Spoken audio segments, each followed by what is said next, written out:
Bonjour au peuple du Seigneur. Je suis une sœur qui demeure dans le sud-ouest de la France, et je... Bonjour au peuple du Seigneur. Je suis une sœur qui demeure dans le sud-ouest de la France, et je vous apporte mon... Bonjour au peuple du Seigneur. Je suis une sœur qui demeure dans le sud-ouest de la France, et je vous apporte mon témoignage sur l'idolâtrie et les mauvaises œuvres de TV de vie. Cela fait maintenant quelque temps que le Seigneur m'interpelle sur ce qui se passe dans l'assemblée d'Évry, et il m'a mis à cœur de partager ce qu'il m'a révélé. J'ai connu le Seigneur en 2012, et c'est à travers cette chaîne que j'ai pu connaître le vrai message de l'Évangile. Cependant, je remarquais qu'au cours du temps, le prédicateur Chora prêchait la parole avec vérité, mais d'une manière inconvenante par rapport à la dénonciation envers son prochain. Après quelques années, l'Esprit du Seigneur me convainquait de plus en plus de me détacher des vidéos de la chaîne TV de vie pour m'attendre qu'à lui seul. Je m'apercevais que cet attachement me conduisait dans une marche charnelle qui empêchait le Seigneur de prendre toute la place dans ma vie. En effet, l'attachement à l'homme est un obstacle pour nous détourner de la présence de Dieu. Le Seigneur me faisait comprendre que lorsqu'on est friand de programmes de réveil à répétition, on s'enferme dans une prison où l'on n'a plus le discernement pour être attentif à sa voix. En effet, beaucoup de chrétiens marchent dans les sentiments et n'avancent pas dans les plans du Seigneur parce qu'ils stagnent dans les bâtiments et leur temps leur est volé. La liberté du Seigneur est de vivre pleinement sa vie en marchant paisiblement dans l'obéissance à sa parole. Jean 8, verset 36. En vérité, beaucoup de chrétiens aiment le spectacle, recevoir des prophéties, des miracles, des guérisons, alors que ce n'est pas éventuellement dans ces mouvements en masse que l'on s'approche du Seigneur. Cela est évidemment de l'hypocrisie, car la vérité y est prêchée, comme par exemple, sortez des bâtiments, sortez de l'idolâtrie, allez vers le Seigneur. Mais dans leur façon d'agir, ils reproduisent la même chose que d'autres systèmes religieux dans le monde. J'ai bien remarqué que ces derniers temps, le prédicateur Chora ne dénonçait plus l'idolâtrie dans son ministère, puisque lui-même ne discerne pas cet engouement autour de lui, à cause de l'orgueil. La marche chrétienne est un mouvement spirituel, et non sur l'apparence des choses. Malheureusement, beaucoup ne discernent pas le monde spirituel, qui contrôle les chrétiens dans cette assemblée, et beaucoup d'autres. Car en effet, l'Esprit du Seigneur est comme le vent, il va où il veut aller, et personne ne peut l'arrêter. Ainsi en est-il de celui qui entend, et suit la voix du Seigneur, malgré l'opposition. Jean 3, verset 8.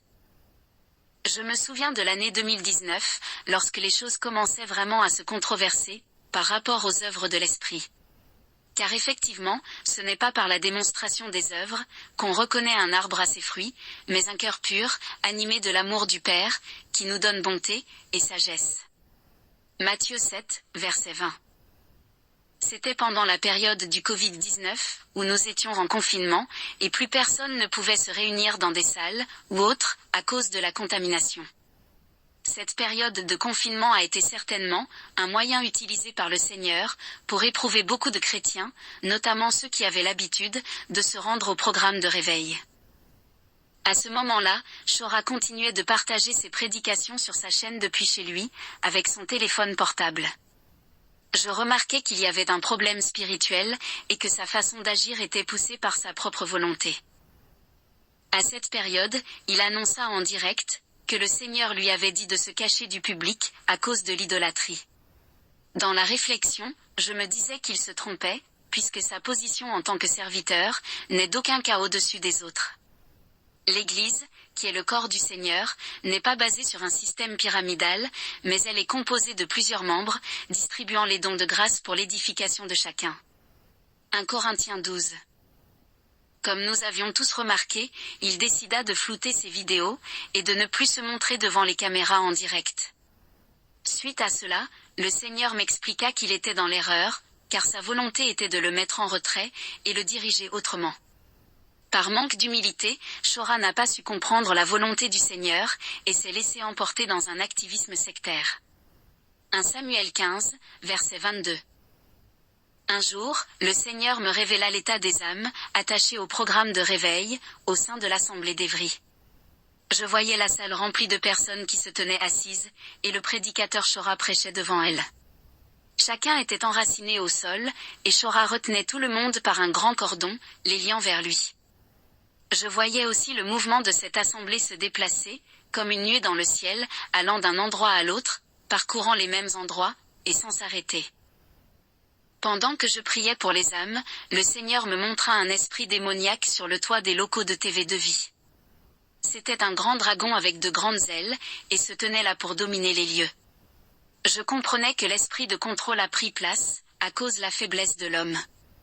Cependant, beaucoup de son entourage sont sous une forme de soumission, et n'osent pas parler pour défendre la vérité. En ce qui concerne la dernière révision de la Bible, intitulée l'Abîme, je fus très surprise de cette exagération, de vouloir traduire beaucoup de mots communs en hébraïque. Dans la réflexion, je me posais beaucoup de questions, à savoir si cela était vraiment la volonté du Seigneur, car en effet, cette révision était devenue une traduction. À cette période, moi et d'autres frères et sœurs, reçûmes la conviction du Seigneur, que les textes changés et traduits en exagération, étaient l'œuvre de l'homme, et non de son esprit. Je rends grâce au Seigneur de nous avoir révélé les noms d'origine des textes hébraïques. Par conséquent, la traduction faite sur des bases littéraires hébraïques et en français, formule un contenu de texte assez confus, et n'apporte pas une lecture commode à la portée de tout le monde. En effet, cette œuvre aurait dû s'accomplir au temps du Seigneur, mais l'homme en a pris possession. Dans ses prêches, Shora disait souvent qu'il était combattu par des chrétiens pour arrêter la traduction de l'Abîme. En réalité, cela était l'avertissement du Seigneur, malgré cela, il n'a pas su discerner ses erreurs par l'aveuglement de son cœur. Ainsi, il s'est plongé dans sa propre théorie, creusant encore plus la lettre, pour vouloir faire plus. Même s'il y a eu des divergences au cours des siècles, la parole reste toujours compréhensible et accessible dans chaque langue car c'est le Saint-Esprit qui convainc et enseigne toutes choses. Jean 14 verset 26. Le Seigneur me montrait que cette traduction de l'Abîme était devenue une idole dans le cœur de beaucoup de chrétiens. Le Seigneur voit cela comme un abandon envers lui, car beaucoup de ses enfants sont plus portés pour les choses visibles et oublient qu'il est la parole vivante. En lisant cette version, je me rendais compte que certains mots changés dans les versets ne correspondent pas à la phrase des textes. Je pense que beaucoup comprendront ce que cela signifie. La parole est certes notre nourriture spirituelle, si notre esprit est connecté à celui du Seigneur, pour la mettre en pratique.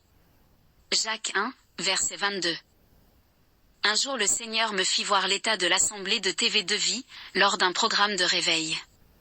Lorsque je me tenais en prière, je voyais le prédicateur Shora avec une grosse tête, et il vomissait beaucoup de lettres.